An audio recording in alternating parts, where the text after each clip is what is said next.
Okay, so before we actually get into the session, no, so just wanted to know from you all, like, know how does the level one mentorship program helped you? I'm sure that we learned something as part of the mentorship program, but just wanted to know from a tangible point of view, like any kind of a result you had obtained or outcome you had obtained. Many of them have got offer letters and they joined new companies also, but then just wanted to know from the audience. Okay, from there we can actually begin the discussion. Yeah, you can unmute and then speak, please.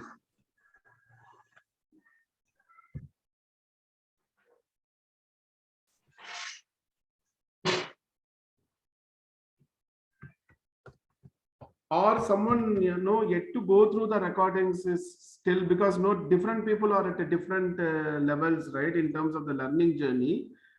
So you went through all the recordings or what you felt, and just wanted to know from some of you, so that no accordingly I can also customize for further people, right, and down the pipeline. So just wanted to know the feel from you.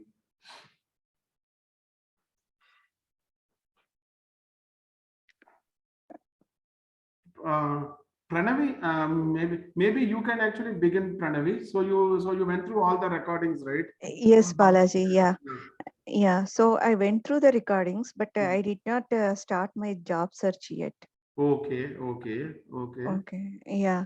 So I felt actually I got lot of information. It's very Okay. informative. The videos are very informative, Hmm. very knowledgeful, I can say. Okay. And but I need little more stretch on CI/CD pipeline, because if I see the JD, they Hmm. are asking CI/CD pipeline experience, right? Okay. And this one extreme programming, BDD TDD experience, which I am not having. TDD I am having anyway. I'm a Java developer, so I use JUnit. I used JUnit, but Okay. BDD I felt I was like, these are the things we missed in the like. I Hmm. mean, we touched up, but not as as part of this Yeah, one. not in a very detailed manner. That's what you're Yes, trying to tell. yeah, Okay. yeah, Okay. yeah. So Okay. that's what I felt.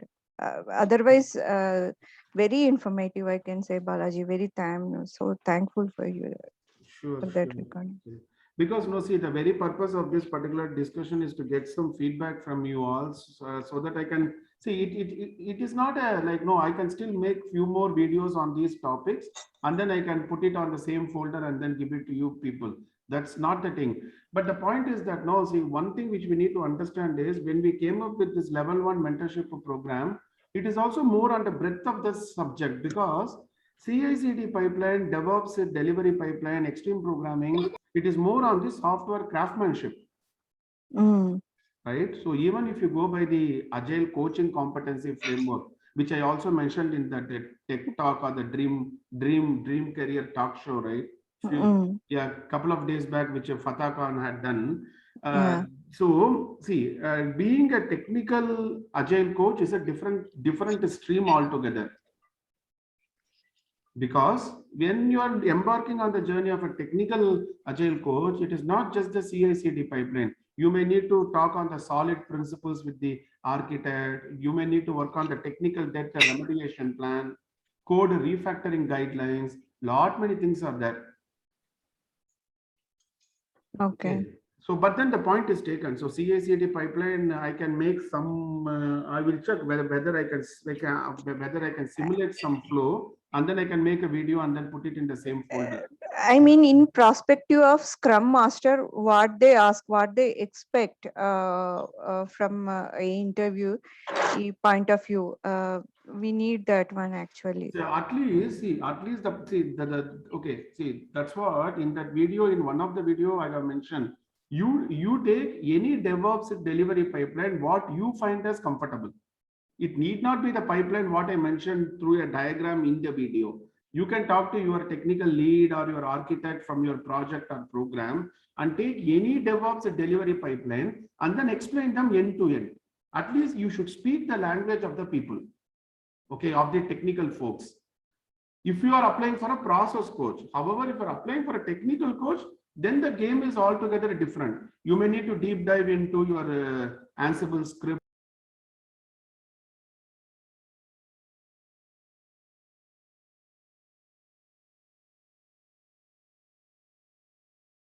One second, sorry, hello? Yeah. Yeah, sorry. Actually, there is some kind of a technical glitch over here from the morning. The internet behaves in a sporadic manner, intermittently. That's why. One second, I'll just share the screen again.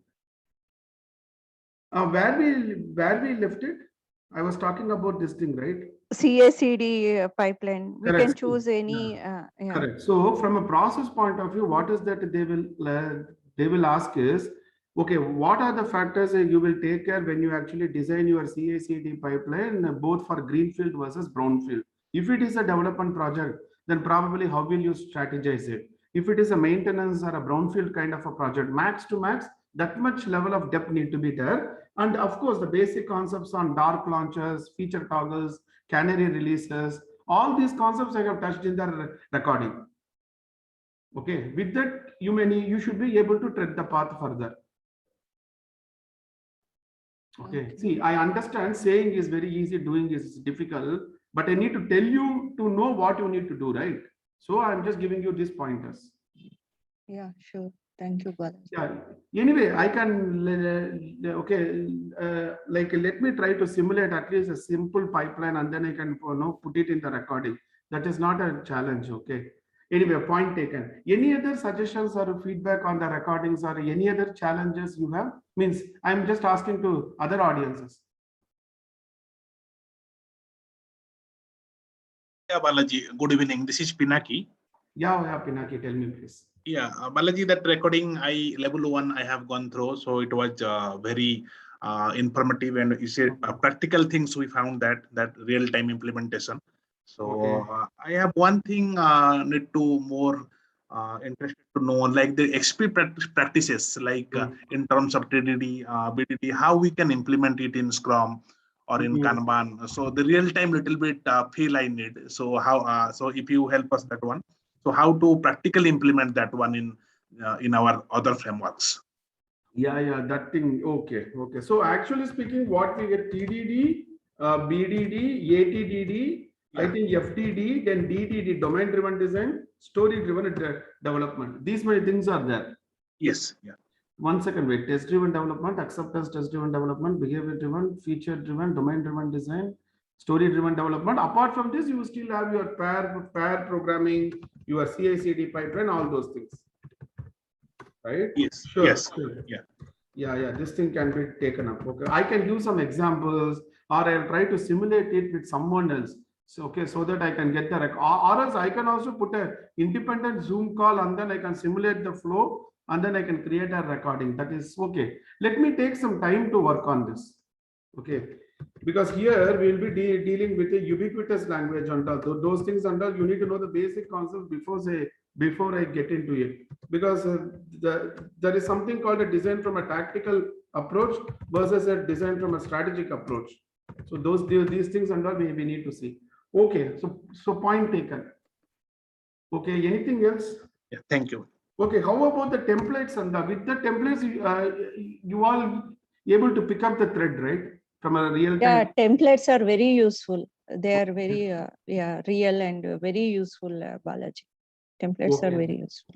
Sure. See, currently I am just working on a digital transformation related templates. Okay, because one of my mentee, he is doing some digital transformation in his office. So I'm working on some of the templates. So those things also I'll try to put it later. Okay, so that you can get some feel, because see, the more you go high in the ladder, you may need to put it in a pictorial manner. Lot of information. Pictorial means, see, pictorial doesn't mean putting diagrams alone. Something like this. You are able to get the feel, no? What I'm trying to tell. Pictorial doesn't mean just pasting an image from somewhere. You draw an image and then put your thoughts and then explain or elucidate it. Okay. Something like that you may need to do going forward. Okay. Fine. I have taken this feedback. Any other suggestions?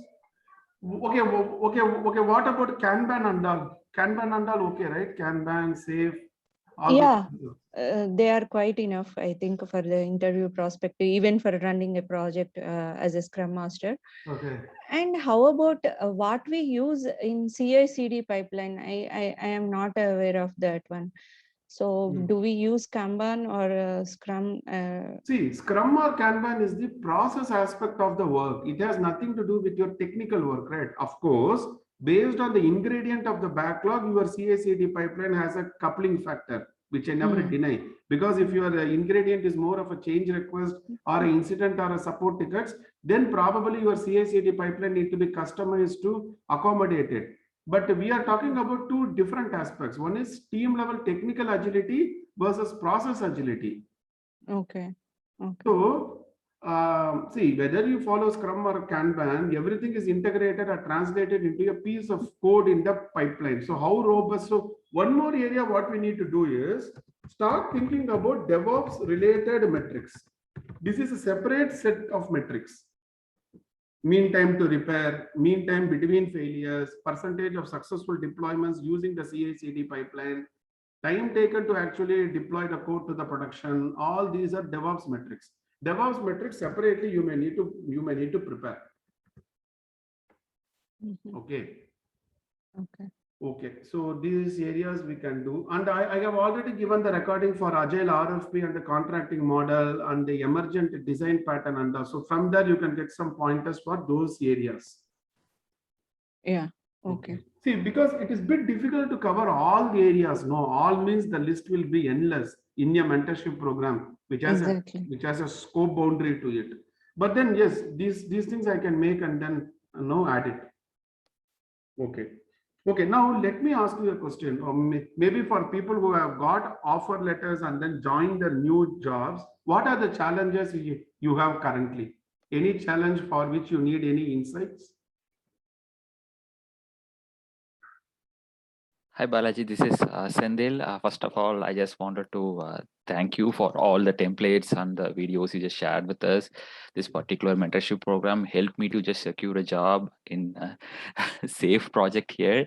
So I'm just new to the SAFE project. Yeah, I still remember you called me, we discussed. I told that let us focus on Scrum first, then we'll talk about SAFE. Yeah, exactly. Exactly. Late calls and all. Okay, yeah, tell me now. Yeah, so you just covered from starting from the Scrum and Kanban basics, then you just went into SAFE principles, and after just covered all those stuff, right? PA planning and the quick introductions part and the project management aspects as well. So everything just helped me to understand exactly how to start my project. Even I just connected with you later, just how to kick the other project because we are a brand new team. So I just got this sprint zero aspects as well from you. So it's helped me a lot here. Right now, I'm just working on the stuff you just provided me with this outcome-based plan and all. I just proposed this to my management here. They are just impressed with the initial stage of development within the models here. Really, your stuff, whatever you just shared with us, really helped me to just start my project with good hope. That's one point. And you just covered other system thinking aspects as well, right? So from my perspective, I'm very new to this one. So system thinking part and lean thinking part, I can get some information here, but I felt like maybe I need a separate session with you to just deep dig in to just understand more aspect of it, because I'm very new to this. That's the reason maybe I felt like it's a little bit in a what to say, in the higher level. Maybe from the person who just start from the scratch, it felt maybe deep drill down, it will be useful for understand. That's all. But everything is helped me in the SAFE aspect. I got everything what needs to be done from the scratch to right now. I can get some grip on it. Really, thank you so much for this mentorship. Yeah, sure. Good to know. Okay, so one point, yes, from system thinking, we have little bit touched on the static approach, wherein we are trying to introduce Kanban by doing that static workshop with the team. But then what is that we are trying to tell in this trail in the system thinking is let us try to understand the end-to-end flow so that we are not doing a local optimization. As simple as that. But then you may need to see how does your context resonate with that so that you can fit it well. Yes. Fine. That is something you can connect with me one-on-one separately. Sure. We can have a class, we can have a 1 hour or 1.5 hour discussion. We can get it done. Okay. See, now the point is this to all of you. The reason why I shared a lot of real-time templates is so that if any given unknown situation comes, one will have the capability to create their own templates. Because sometimes we cannot expect that every time you will get answers from the Google, right? Even if you get answers from the Google, it may not resonate with your context. So at the time, what is that you will do? So look into the templates, but don't get confined to the templates. When the context changes, then what element of the template, no, I will take and then change it. That dynamic aspect is something which I still see some people have a lot of scope to improve. So possibly you all can work on that area, including myself. I'm also trying to continuously improve, given the context, how quickly I can, put some template and then send it to my client. So that is one of the important area. Okay. Because without templates and without some structural representation, you can't even begin your conversation with your leaders. Just like that, we cannot have conversation in the thin air, right? So we need to put it in some kind of the flow should be maintained, the purpose should be driven, and somehow the thought should be conveyed. So start doing some visual thinking, and we can improve from there. Okay, fine. So these are the feedbacks I have taken. Any other comments or suggestions? And some people also went through some case study based approaches, right? Some people took some templates and all, some PPTs for a case study based elucidating the concepts, wherein I try to simulate it. Okay, so okay, fine. Okay, now what we'll do, let us take let us jump into the PPT what I have for the day, and maybe depending on the need, we can actually circle back to this. Okay, is it okay, or you want to ask any questions? None as of one. Okay, fine. So let us actually proceed like this. See, here what I have done is here. Okay, let us begin from the second slide. Here I have mentioned probably at what level of coaching, what are all the skills or capabilities or the competencies which we typically need to develop, right? So probably for a Scrum Master or a team level Agile coach, facilitation skill, the fundamentals of Agile, any one tool. It could be Jira, Rally, or version 1. And how will you really coach your teams?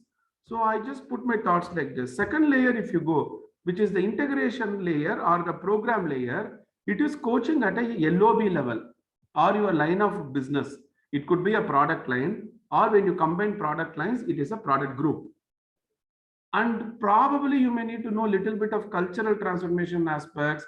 How do you create an integrated coaching plan, and how to build some kind of executive or a leadership guide to do transformation. Okay, what I meant by integrated coaching plan is, let's say you are operating as a coach, okay, at a program layer. You have 5 teams in that particular program. Now all the 5 teams will have different coaching plans, but then seamlessly somewhere you need to integrate it into one coaching plan at a program level, factoring the prerequisites, factoring the precursor activities, factoring the dependencies. And did I make myself understandable? Because there are 5 teams.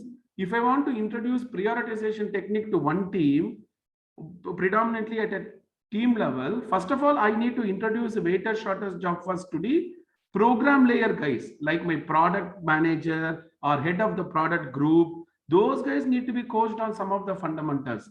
Without coaching at that layer, if you just coach your team, it is not going to work out.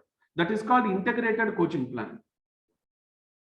In my LinkedIn, you already have the post or the articles. You can just go through it. So I have put some thoughts like this. Next, if you go to enterprise level agility, probably some topics. See, the topics are broad enough, but I just put some key points which came to my mind.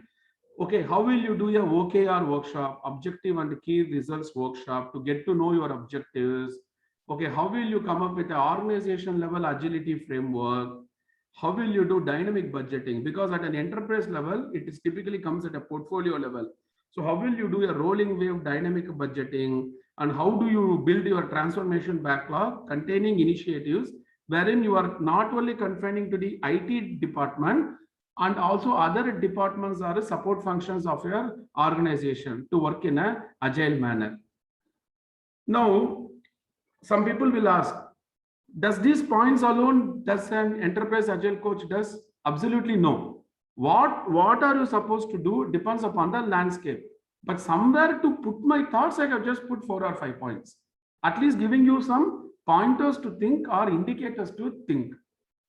Probably when I'm talking about an executive agile coach, which I'm currently doing for some of my clients, it is something like balance sheet driven agile transformation, but to do these things, you need to be strong on the business finance.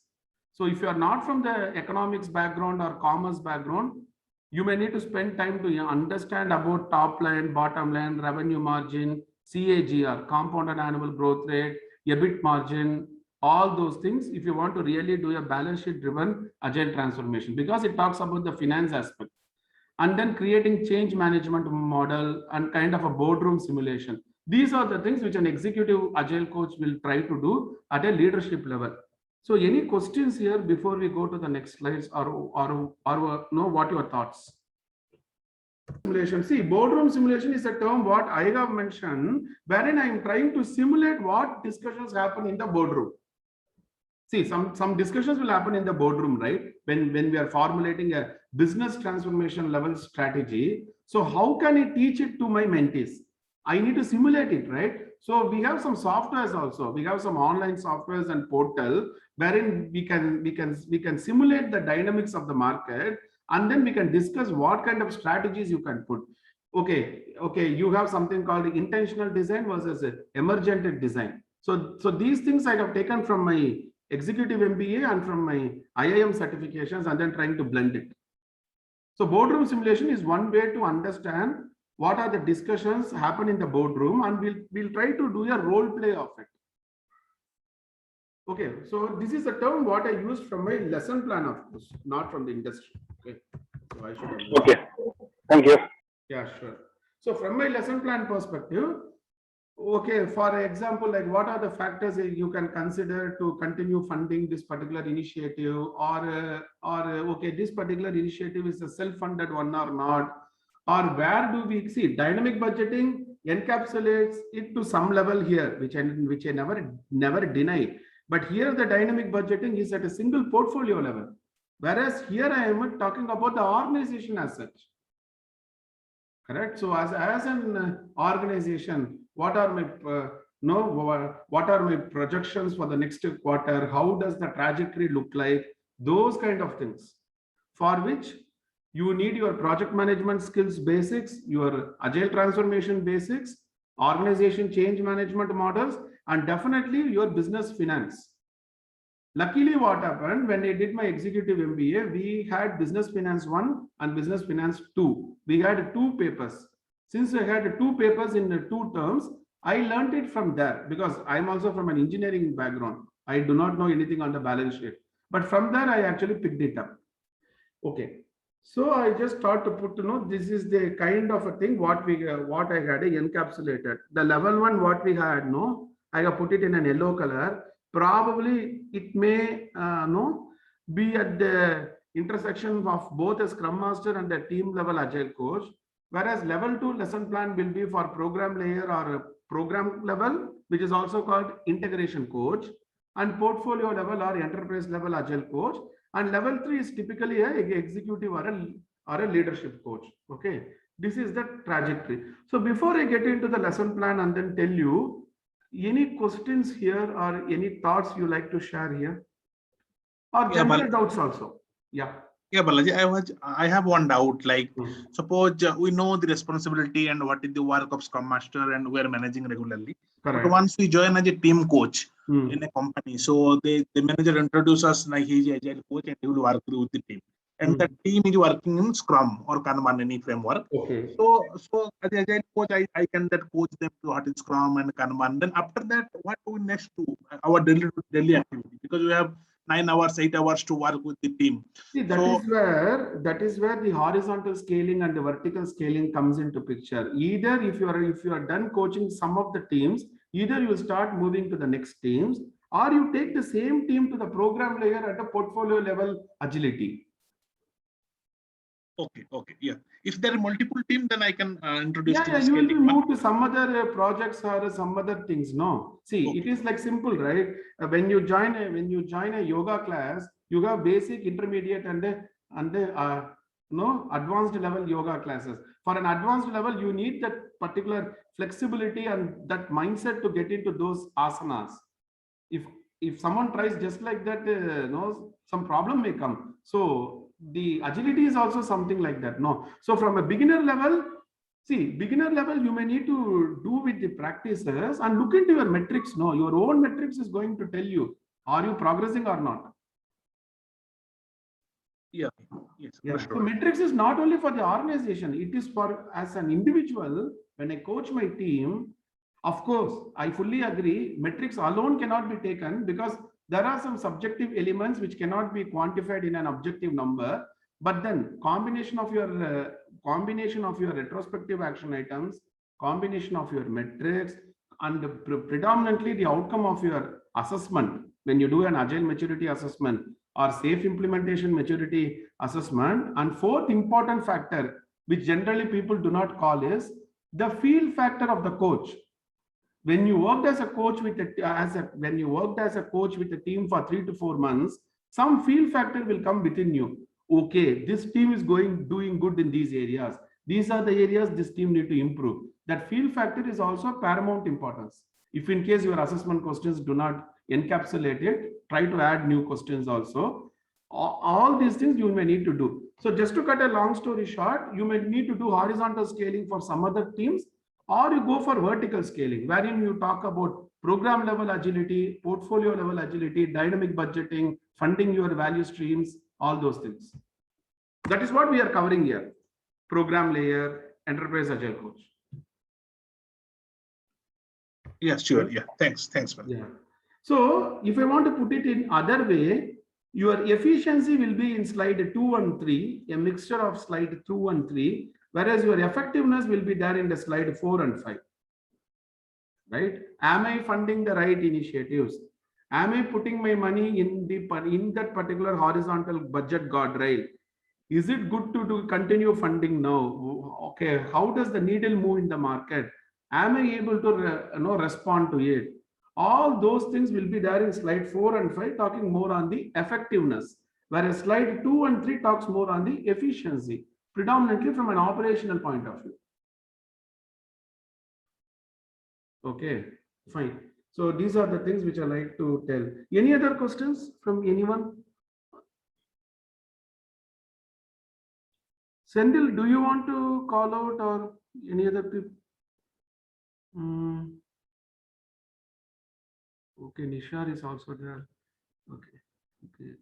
Nitish, do you want to call out anything, Nitish? Hello?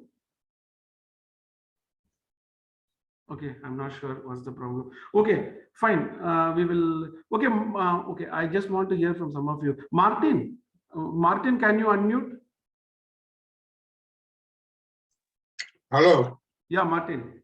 So any questions from your end, Martin? Because what happens sometimes you ping me a lot. No, it will be difficult for me to answer in the WhatsApp. So any questions you have? No, 1 or 2 questions. Well, you're covering it all now because it's moving from team level to enterprise agile coaching, what I am interested in.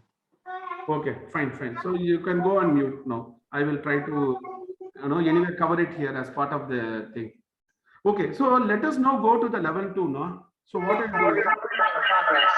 you can go on mute. You can go on mute. 1 second. Just give me a minute.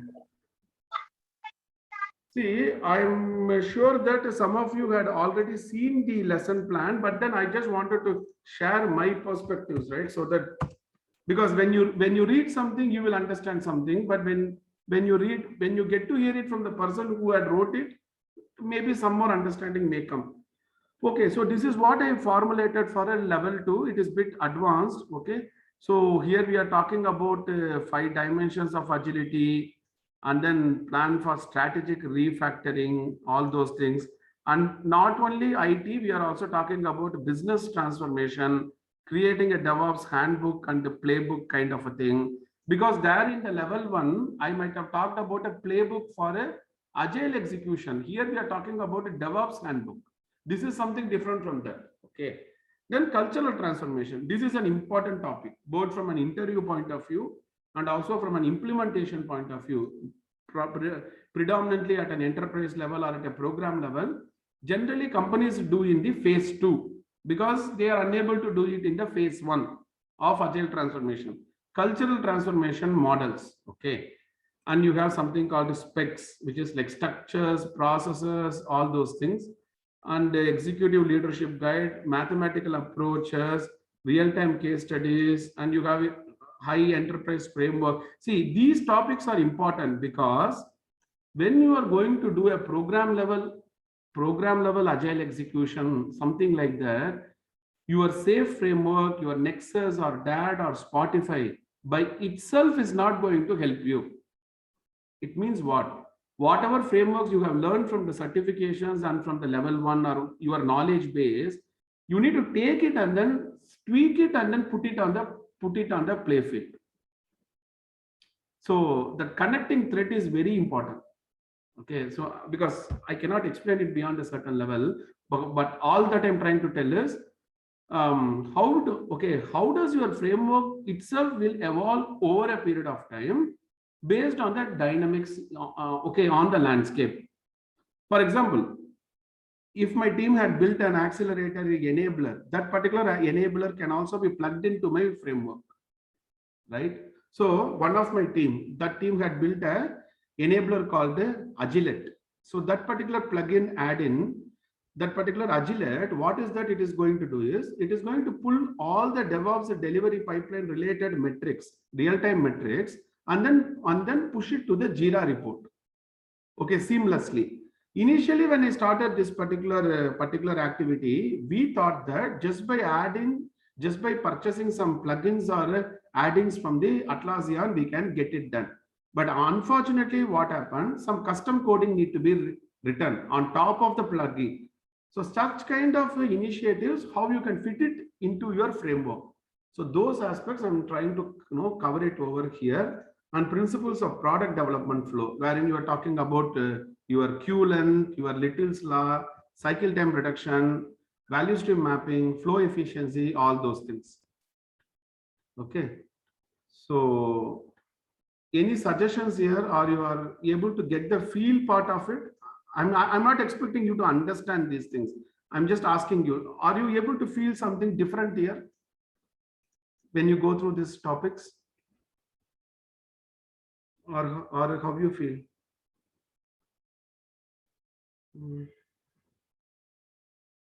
Anyone can answer. Yeah, Balaji. Yeah, I can sense that. What is the level of learning we are getting with this course? Yeah. Okay. Amit, do you want to comment anything, Amit? I think Amit. Balaji, no, I'm heading up the first project in which the team is not on the agile. Okay. And I am trying to get them on the agile. So I have different challenges. I would be discussing you one-on-one. Sure. Okay. So this complete team. Yeah, but why do you want to put them on agile? Sorry? Why do you want to put them on agile or take them to agile? So this is a project where we are like totally unaware about the scope, about the kind of the work, or the team itself is totally new. We are doing a work on a machine learning, and the team is trying to experiment it for the first time. So I see this to be a good contender, a good project to be on the agile, where you have most of the unknowns. And to a larger extent, it would be unknown till the moment we develop a POC and then we develop MVP. We will have a lot of unknowns. So I feel that this would be a best contender for a project best project which could be taken on the agile Correct. methodologies. Yes, Amit. So let me add my own perspective to it. So the point is that what actually Amit is trying to tell here is that when the requirements are evolving or we are not having clarity, it is like embarking on an uncharted territory. So whenever you are embarking on an uncharted territory, yes, okay, Agile works out very well there. Provided we also understand the principles behind the practices, Agile works out very well there because you are not confining to the scope at the beginning itself. Evolving scope, you will try to do some kind of a just-in-time activities. A kind of a thing I think he was trying to tell. Okay, so having been said this, here these are all the topics. See, these topics I just put it, and for a couple of my mentees, what I have done is I have created placeholders here. So when I actually took the session for a couple of my mentees, I have in this 14th point, I have added something else based on their own need, because there is no guarantee that just I put 14, just I put these 13 points, it is very comprehensive, right? So I created a placeholder also, which you can leverage it later. Now let us go to level 3. Slowly I am shifting the gear now. If you go to level 3, it's a very detailed one. Okay, now what I have done is for a couple of them, I have completed partially now the recording set. See, if you look at the topics itself, it is very advanced. Agile operating model, Agile DevOps model, how to balance this system of delivery, system of transformation, system of continuous improvement, then how to move non-Agile pieces to Agile suitability filters, OKR, OCM, top 10 metrics, why Agile is failing in the large enterprises, and what we can do about it. These topics are advanced topics, right? Really advanced topics. So here what I have done is, here we are talking about Agile contracting model, RFP. Oh, see, here, okay, you know how I take the class, no? Like, no, I will not just talk about the theory here. I will show you the template itself. I will walk you through how, see, when I'm teaching dynamic budgeting, I'm not telling how dynamic budgeting need to be done.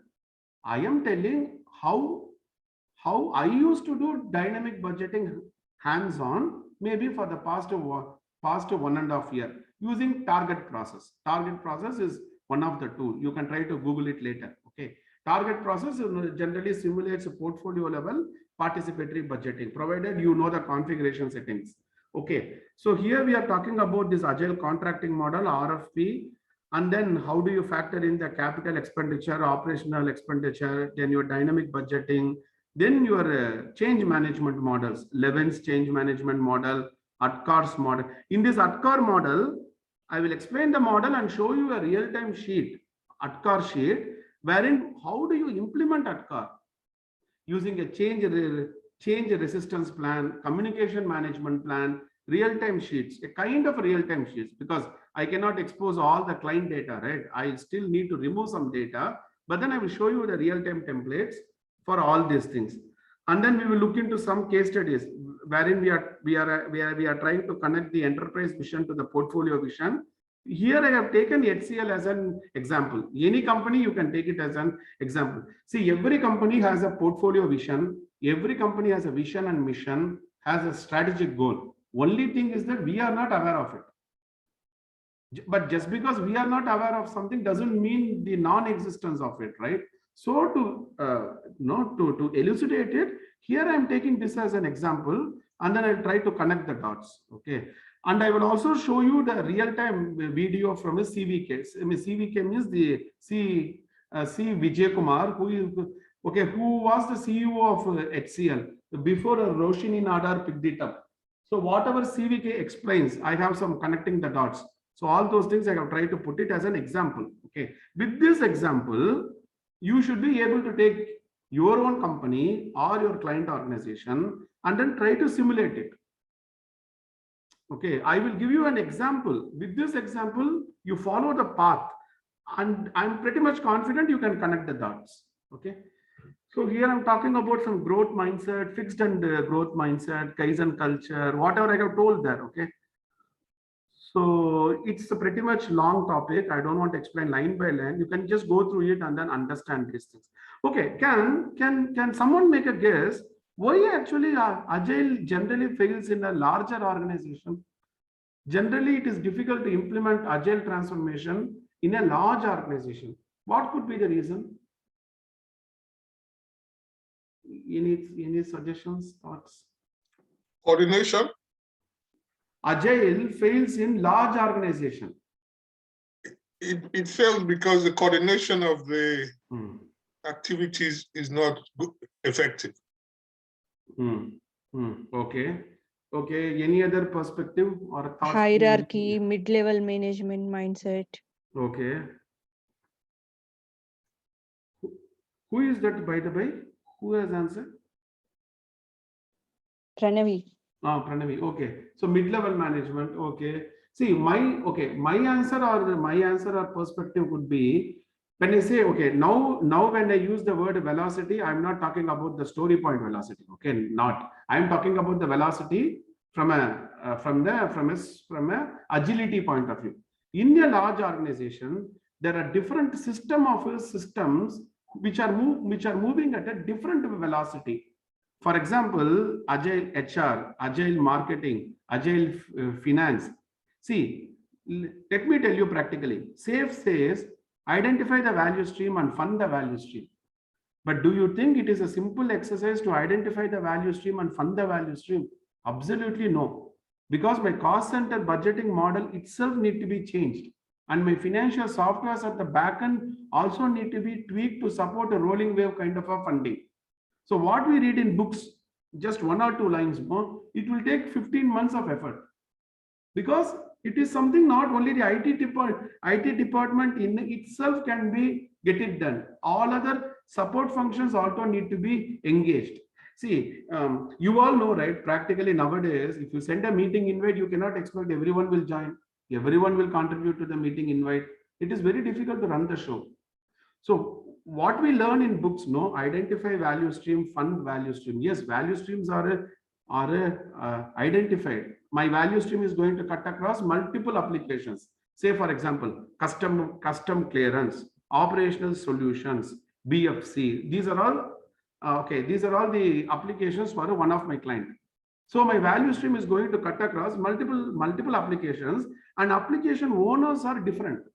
So if I need to fund this value stream, I need to work with so many parties, create an alignment. Okay, I need to do an impact analysis to justify to my leadership. If something goes wrong, what needs to be done? And then only I can go for a value stream. And also I need to do some changes in the structure of the organization. And these things will take 15 to 18 months of consistent effort. So that's what I'm trying to say. There is a gravity behind what we read, but when we do it for certification first time, it seemed to be simple: identify and fund value stream. But it is not the way the real world operates. Okay, so just wanted to tell the pain point of me in that particular journey. Okay, and then we'll talk about OKR, goal setting, all these things, executive guide to build large scale agile transformation. And this is an important topic: how to analyze balance sheet, cash flow analysis statement, income statement of your portfolio, and then come up with some strategies. It could be a blue ocean strategy, pitching in the new market segment, or it could be a red ocean strategy. Okay, the strategy changes depending upon a lot of factors. All that I'm trying to tell is understand the numbers behind the balance sheet, okay, so that you understand what happens at a portfolio level. Can anyone share me, if you know how to analyze your balance sheet or any of these statements, can anyone share in 1 or 2 lines any inferences from the balance sheet or any of the financial things? At least just 1 or 2 lines.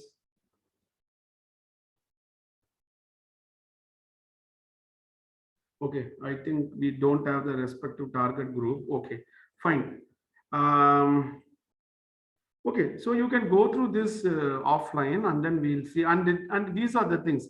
What are all the common mistakes in the SAFe transformation? See, at the beginning of the journey, yes, we are discussing on the case studies and the success patterns. Now it is high time. Start reading more on the failures, because those are the slippery roads. And when we read more on the failures, It will also create a humbleness in our mindset to keep on improving.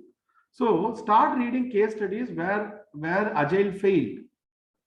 Okay, so that we know, okay, these are all the potential pitfalls. These are all the slippery roads. So when I implement SAFe, I need to be very careful, diligent over there. But the point is, but still mistakes tend to happen. But at least the known mistakes can be controlled. Okay, that's my say. Okay, if I want to put it in a simple English, you may not have a perfect thing when you do a SAFe transformation, but if you know the common mistakes and the pitfalls, at least a refinement will be there. So start reading more on failure of transformations, and then take the failures and then make a comparison in your own landscape. Hey, whether there is possibilities of all these failure aspects, and then try to proactively address it.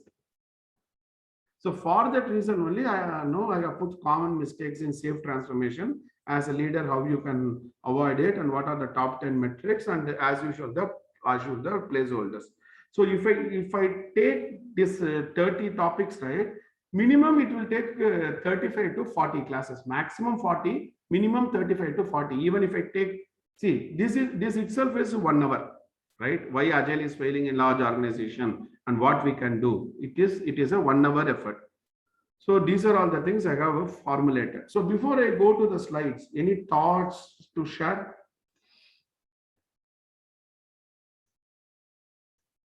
Or how do you feel? Where are you closer to this level 2, level 3, as on date?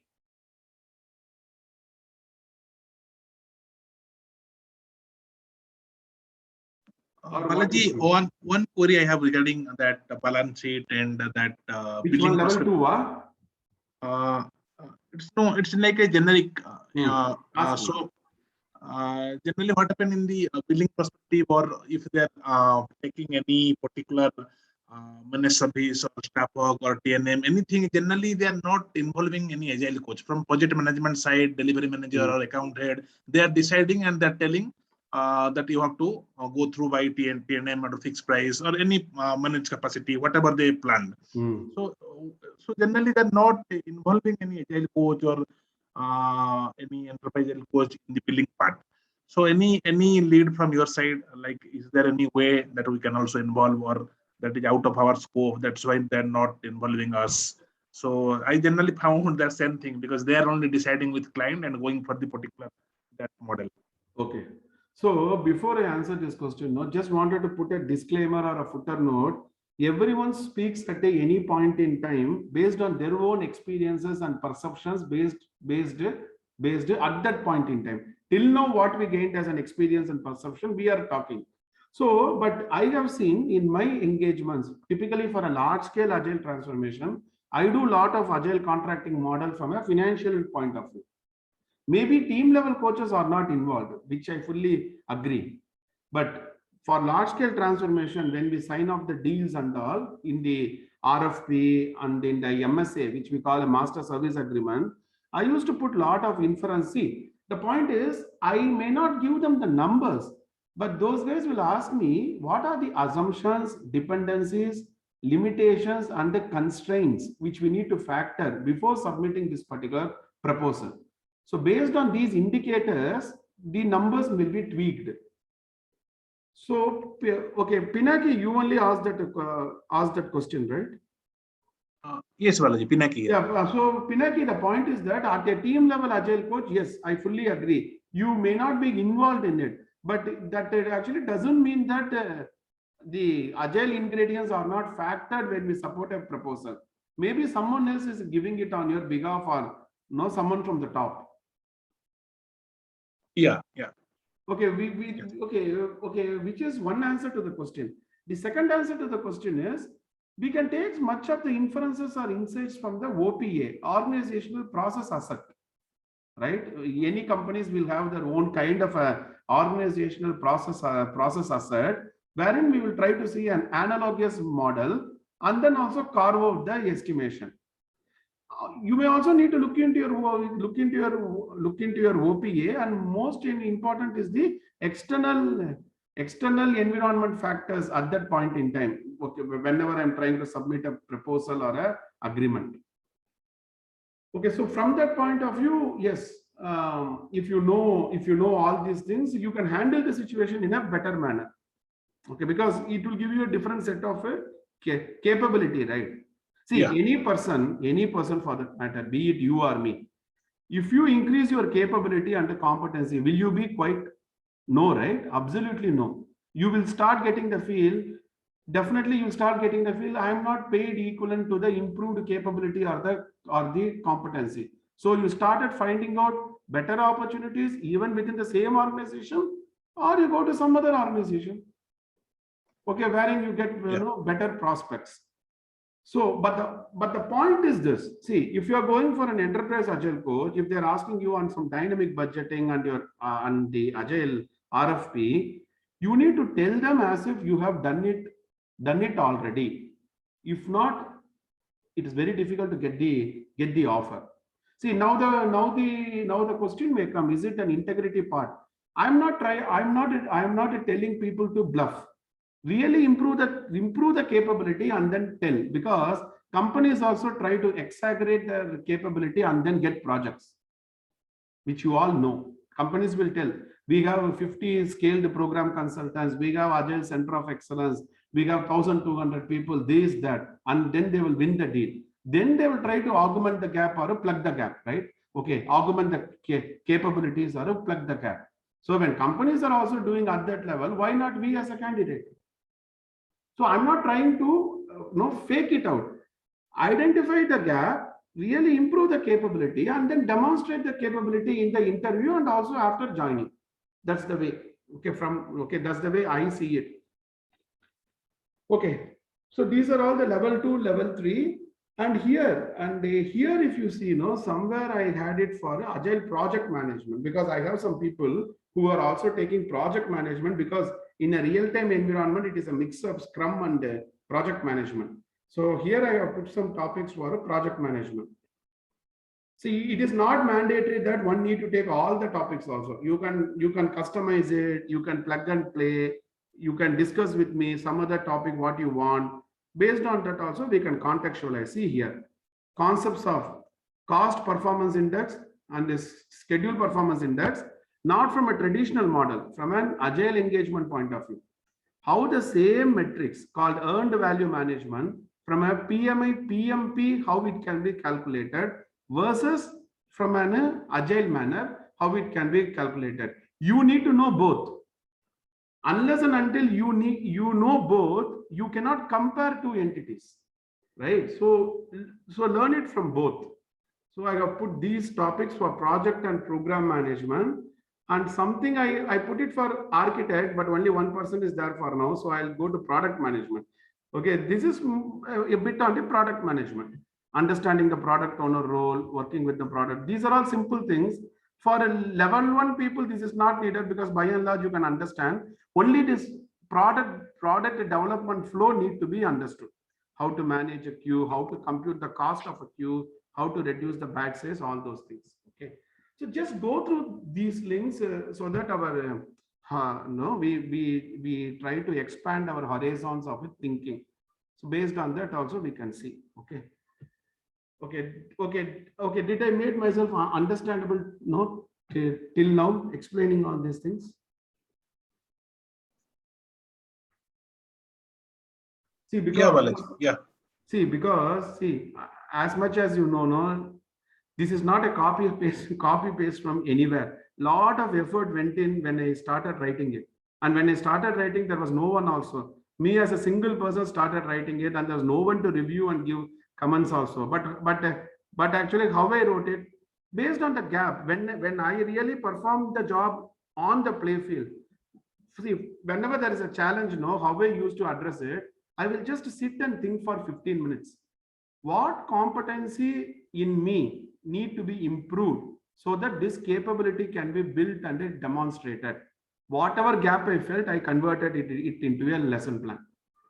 So it is not a copy paste, as you can observe from anywhere. I have taken from Google and pasted it. Absolutely no. Yes, I have taken pointers from Google to reference, but I have not copy pasted these lines. These lines came out of my experience. And I also took this lesson plan and I talked to many industry leaders and industry people to have the review and the feedback. And then I have baselined it for now. I still keep it open. Based on new thoughts, I will keep on adding it here. As simple as that. Okay, so on and so forth for any of the capabilities, be it level 2, level 3, agile project management, product management, program management, change management, anything for that matter. Whenever new thoughts come, I go there and then put it over there. See, for example, take a situation like this. In the interview, if someone is asking you, okay, what are the tools you have used for agile coaching? Instead of you telling something by thinking at that point in time, if you tell these things, innovators compass, wheel of change, effective delegation, these things, and then explain it in one or two lines, the level you position yourself is something different. Right? So at any point in time, look out for opportunities, how I can stand out from the crowd. Generally, what the crowd will answer to this question, can I give something value add more than the crowd so that you will be on the limelight? Like that, you may need to think. See, when it comes to metrics, every guy will talk about velocity. So that's why I told in the mentorship program, don't start with the velocity, because see, from an interviewer point of view, 50 guys we are interviewing in a week. Every guy talks about velocity. No, we will get irritated from an interviewer point of view. Yes, velocity can be spoken, but position your answer in a slightly different manner. You create logical groupings like product space of agility, process mechanism, development team engagement, stakeholder engagement. Or you talk about a team level metrics, program level metrics, portfolio level metrics. Or in fact, even yesterday I have done this. I have created a grid, team level, program level, portfolio level. And on the horizontal, I have created a predictability, productivity, responsiveness, and the quality. And then I have merged it both. Means at a team level, how do you measure predictability? At a program layer, how do you measure productivity? So you can take two words and the two worlds and then mix it and come up with your customized pattern also. Because after completing level 1, one should be able to think on their own to create customized templates. Don't look out for templates each and every time from someone else. Okay, see, I will anyway give as part of the mentorship program, which I never deny. But all that I'm trying to tell is, if a new situation comes, this template may not work you fully, right?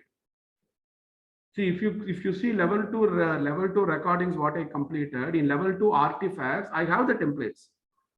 I have the PPT, I have the templates, and I also have the class notes, what I did on that day. Okay, it is not like a level 1. I sent that file, and then some people ping me on WhatsApp and all. But this is how I'm trying to keep it organized for now. Okay. So let me let me quickly explain on the costing and the timings aspect, and then if you have any questions, we can just continue for 2025. Okay, see, okay, in this sheet I'm just putting the name of the template. When I do the mentorship program, I will give you the template itself. A template for sponsorship, communication plan, coaching plan, training. See, if you don't do this, then how do you connect your theory to the practice? So I put this sheet. Okay, like this. Okay, and so level 3, I have somewhere close to 50% of the topics covered. Okay, sorry. Okay, these particular topics are only 50% covered. I think it will take 1 more month maximum, max for the remaining topics. So here we talk about OCM models, top 10 metrics for agile organization, why agile is failing, agile DevOps. Okay, like whatever I have mentioned in the lesson plan. Very simple. Okay. All right, I will send this to you all now itself, and then we can continue. I'm just sending it from here. You can just pick it up from the Zoom later. SMPSC. Okay, if you are done, then either we can wind up, or if you have any questions, we can discuss it and then we can end the call or whatever you say. These topics I have noted it, no? Like, let me take some time on this, and then I will see what could be the best way to address this. Any other interview questions which you like to discuss? Any scenario questions? Yeah, one question I found, like, what are the challenges you are getting as a agile coach, and what are the action item you are taking to mitigate that challenges? So one question I got, like. Okay, so let us go one by one. That is a very open-ended and the open-ended question. No, see, sometimes the way that you need to answer this question is, you can even take pointers from the JD itself. See, when someone asks me this question, no, though I have some answers within my mind, the way I position my answers, the way I present my answers will be in alignment with the JD. Probably I can take the JD. If there is a line in the JD saying coaching the product owner, then probably I can tell initial days we had some challenges in terms of coaching the product management group, and then we have coached them on prioritized, okay, how to prioritize objectively. And once they started seeing the business value, they also started supporting us. So what you tell exactly depends on so many factors. That's what I'm trying to tell. Go with the preparation, which I never deny, but when you are delivering it, you need to be able to somehow get the pulse of the interviewer and then slightly tweak it on the go. Then there is a high chance that you will get selected for sure. So, okay, now to answer your question, even for this question, what you can do, you can create a quadrant approach. Means, what are the challenges from an agile coaching point of view on the product space of agility, on the process mechanism, on coaching the teams, and probably there will be some systemic issues. See, systemic issues are those issues which is not in your control, but then, okay, it is an internal issue, but that particular issue is creating a problem to you. So, okay, let me tell one by one. Okay, first from the product space, some of the challenges, what I felt is that when I conducted a design thinking workshop, initially I conducted a generic design thinking workshop. And then when I conducted a design thinking workshop second time, I have actually created a user personas or persona type based on the project or the product. So we did a customer journey mapping or a empathy mapping, and then we did once again a design thinking workshop so as to understand the user personas, because only for the personas you are creating features. So creating clarity on the user personas could be one challenge from my point of view. The second challenge is probably from a technical point of view. If I wanted to tell, how do you talk to your technical peers to make them align to a single code branching release strategy? Because when you do a system demo or a PA demo, your main trunk line or your code, all the team's code need to integrate. So probably there could be some technical glitches for which you may need to work with the technical team. And creating cadence and synchronization itself could be a challenge. When I have 5 teams within the program, all 5 teams need to begin the sprint on the same day with a sprint length of 2 weeks and ending the sprint on the same day could be a challenge. The other challenge could be when you do an agile maturity assessment, for some of the action items, you may need to get approval from the delivery manager, from the delivery head. See, for example, value stream based funding. You can only tell them, but you cannot go and then change the things. So like that also you can try to position the answer. Or what thoughts come to your mind now?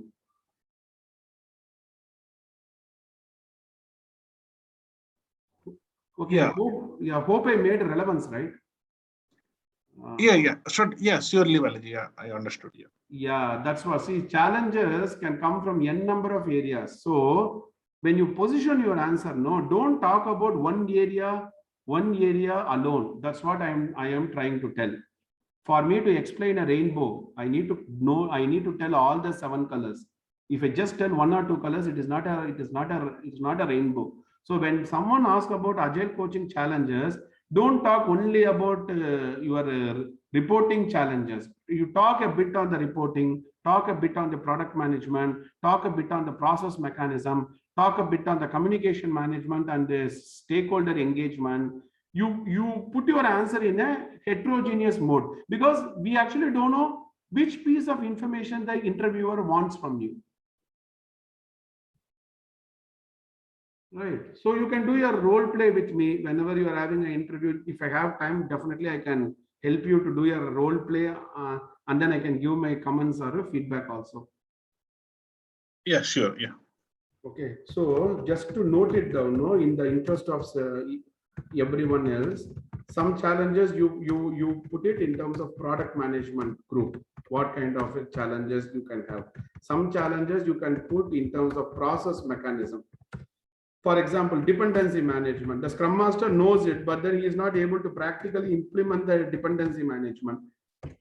Then how do you proactively engage your your stakeholder engagement and for example, your vendors and the suppliers using a solution train. If you want to use safe terminology, this thing could be there. And there could be some challenges in terms of when you are doing a budgeting, the cost overrun is actually happening. So this is not the challenge of a coach, which I understand. This is the challenge of a delivery manager. But then as a coach, how are you partnering with them to help them in resolving these challenges? You got it, no? What I'm trying to tell. As a coach, partnering with the ecosystem to solve the challenge, to solve the problem. Something like that you can tell. Now, see, I'm giving you only the index page of the book. Now what you need to do within this, you put like this 1, 2, 3 points and then prepare like this. If like this, if you prepare, not only there is a clarity and this structure in your thought, you are making the answer easy enough for the interviewer to accept it. Receptivity will be more. So put the logical aspect of your answer, then add the psychological dimension to it, so that the probability of success will be more. Something like this. See, one person asked me, I will actually tell you 1 second, wait. Yesterday only, one person asked me, I am very new to SAFe. How will I know what are all the SAFe challenges which will come when I implement it? But then he wanted to know what are all the SAFe challenges even before implementing. The best way to know is you go to the assessment sheet itself and take the answer from there. It is there here, no? Measure and grow. Just click on measure and grow here in this SAFe, measure and grow. And then here you have the assessment sheet. Assessment sheet is the question paper for the exam. Question paper is given. Now you prepare the now you prepare the answer. Very simple only, right? If you don't know what questions will be asked, exam is very difficult. Question paper is see. In fact, no, when I started doing SAFe long back, I create my coaching plan directly taking the assessment sheet. Very simple, right? Because after 2 months, I am pretty much sure my team will be assessed based on these parameters. Now, what prevents me to create a coaching plan to improve the team's capability based on these parameters? Because your question paper has been given, take the question paper, find out the answers. So there are avenues of possibilities to make work very easy. Maybe we are not aware of it. So what I did, like, no, see, for example, you have asked some challenges, right? You can even take answers to those challenges from it here itself. So based on that, when you do the assessment, you will be getting the final radar chart. See, in fact, what, okay, for one of my clients, no, when they started asking me to build a customized agile framework, I went to the same sheet. The same sheet, what I did, I just changed the competencies. I changed the competencies in tune with my customized agile framework. I changed my questions here, and then I have repurposed this particular chart. So make use of what is there already without reinventing the wheel, but then please do not copy paste it, understand the context and then quickly change it. If you do like this, it will take only 1 hour for me to create an assessment for a customized agile framework. Something like this you can do. Okay. All right. so if you are done, then we can wrap it up. Balaji, I have one doubt. Thank you, Balaji. Yeah. Someone has a doubt, it seems. Yeah, Pranavi Yes. here, Balaji. Yeah, So Pranavi. I am seeing some post regarding job JDs, Scrum Master / Agile Project Manager. Okay. What it means. So See, that's what I told you, no, Pranavi, sometime back. Generally, in the market, we cannot see, everything boils down to cost. If I want to quickly answer, organizations are also under a pressure to have 2 people for 2 different flavors of role. okay. So what really happens? See, Scrum Master is a process facilitator, more of a servant leadership role, whereas a project manager is someone who is going to manage the triple constraints of the project. See, I actually do not want to call someone who is filling the timesheet and then making attendance and creating a raising billing guy as a project manager. It is a clerical work. Any guy with an operational knowledge and basic English max knowledge can do it. A real project manager is a guy who is playing the triple constraints of the project: scope, cost, and time. Now, in the market, what happens?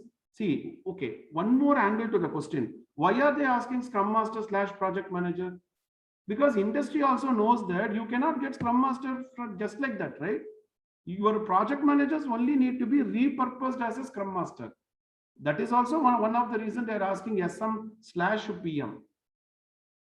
Okay, it is an open secret they used to tell. No, it's an open book. Everyone knows in the industry, if I need 50 Scrum Masters, from where will I get 50 Scrum Masters? A project manager now started playing the role of a Scrum Master. Now the point is this: if you have really been a very good project manager, believe me, you can also be a Scrum Master, because certain capabilities or skills or competencies are common for both the roles. Only thing is, instead of a command and control, you are taking the approach of a servant leadership. And gone are the days we have people managers. Nowadays, we need only process managers. Okay. Okay. So you can connect with me one-on-one. I will let you know the exact thing what can be done. Okay. Thank you, Balaji. Yeah, sure. 1 second before we drop off, just in our own interest, I just want to send you this notepad also. Otherwise, I need to separate it and put it in the WhatsApp groups, all this. Okay. And I'll also end the recording. 1 minute.